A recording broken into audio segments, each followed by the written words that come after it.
En las Naciones Unidas siempre se discute el tema de la colonización, sobre todo después de la década de los 60, es cuando Venezuela plantea en Naciones Unidas el tema del Esequibo, que fue una imposición inglesa en un tribunal ilegal e írrito por un laudo arbitral de París de 1899, y afortunadamente se negoció el Acuerdo de Ginebra, que es la base jurídica nuestra.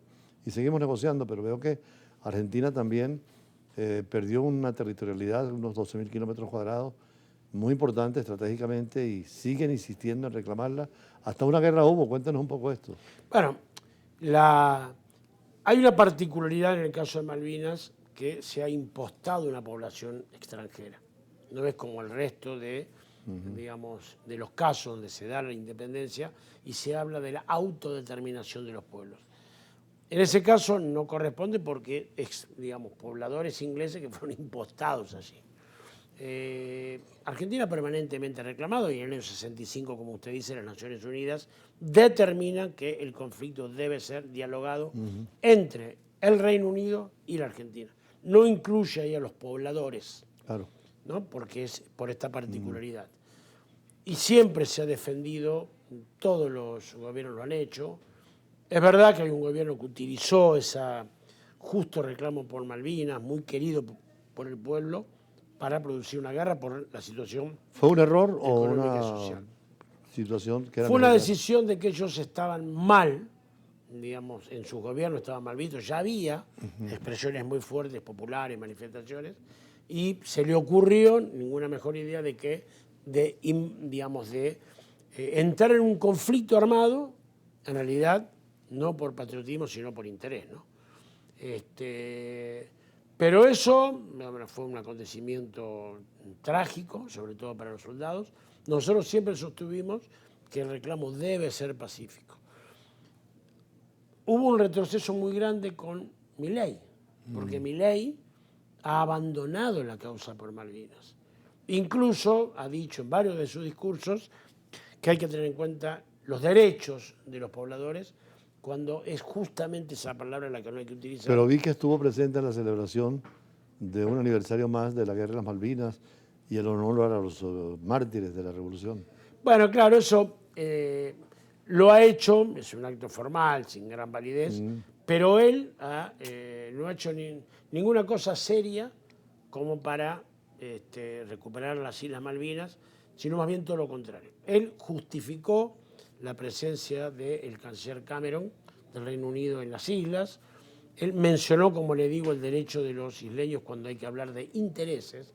Argentina, cuando recupere las Islas Malvinas, va a tener en cuenta los intereses creados por los isleños, lo que no tienen derecho porque ellos son representados por el Reino Unido, ellos son ingleses en toda su condición. Entonces se ha debilitado y esas cosas complican porque luego, cuando querramos nuevamente reclamar seriamente las Malvinas, nos van a decir el resto de los países que en la continuidad del Estado hubo un presidente que dijo lo que dijo.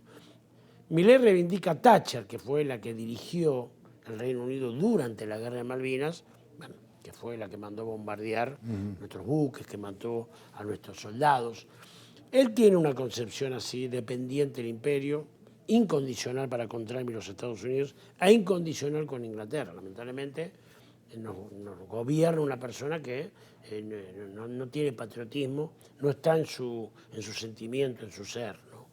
Ahora, hubo momentos en que hubo posibilidad de recuperar las Malvinas antes de esa guerra. Hubo conversaciones avanzadas que se estaban dando y lamentablemente se interrumpieron por esta intervención militar.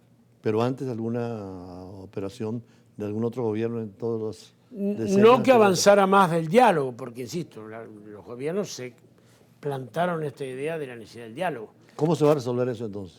Y la única forma es que se sienten a dialogar. ¿Y hay espíritu para eso? En Argentina sí, y cuando el mundo, digamos, fuerce a Inglaterra, porque las Naciones Unidas tienen que ser convertidas, embajador, es decir, las Naciones Unidas se ha apagado. Desvalorizado totalmente. Se ha desvalorizado. Hay guerras y nadie respeta lo que opinan las Naciones Unidas. Pasan cosas en el mundo y nadie le interesa lo que dicen las Naciones Unidas.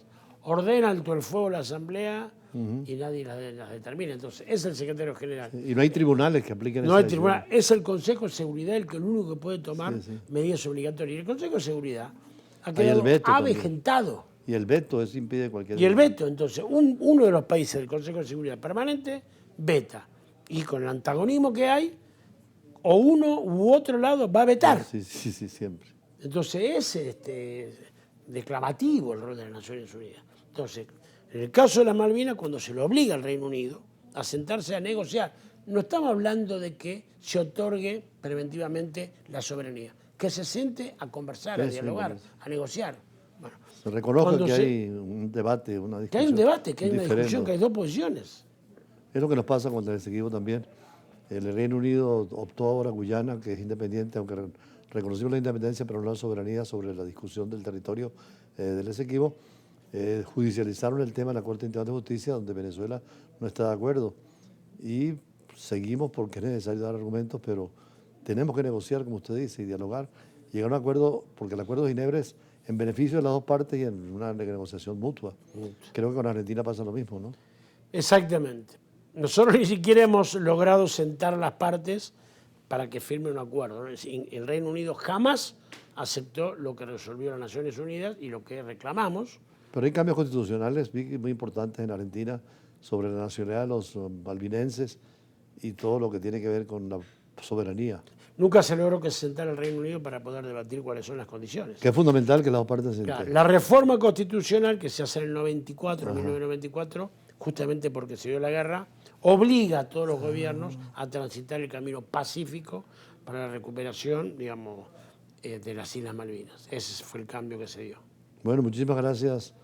Es interesante poder conversar con usted en la parte diplomática, porque cuando se es diplomático siempre queda ese espíritu, pero también la labor que está haciendo en Venezuela con el desarrollo agrícola y pecuario y la vinculación con Argentina. Así que seguiremos hablando en otras oportunidades y a ustedes invitándolos para un próximo programa en Embajada y Embajadores, siempre a esta hora. Muy buenas noches.